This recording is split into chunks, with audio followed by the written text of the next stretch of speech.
Une cour de récréation comme les autres, avec ses disputes et ses petites bagarres qui cachent parfois des dangers plus sournois.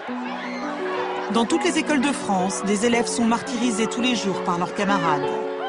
Ils sont victimes de harcèlement collectif. Un enfant sur 10 est concerné par le harcèlement dans la cour de son établissement scolaire en France. Un rapport qui fait état d'une augmentation inquiétante du nombre de cas de violence à l'école. Petite Émilie, 6 ans et demi, est l'unique fille d'une famille reconstruite. Une mère pour qui elle est toute sa vie, et un beau-père qui l'aime comme si elle était de lui. Si gentille, si belle, des yeux qu'on sorcelle. Pour ceux de sa mère, elle en était la prunelle. Elle ne pouvait pas vivre l'une sans elle. Leur relation était devenue plus que fusionnelle.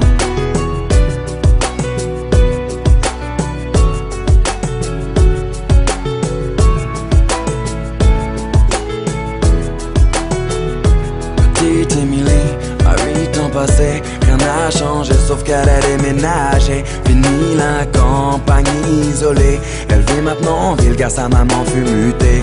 Une nouvelle école, de nouveaux amis, elle ne mit pas longtemps à s'adapter à cette vie. Du haut de ses 8 ans, on peut dire qu'elle est ravie, car tout va pour le mieux pour petite Émilie.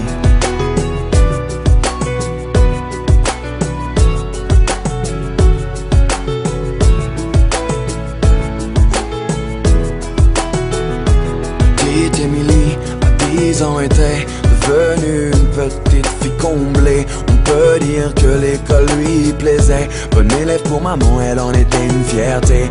Un peu rondelette, de bonnes petites joues. Elle essuie les critiques de quelques jaloux. Devant les profs, ils l'appelaient Bouffe-tout. Mais ce ne sont que des enfants après tout.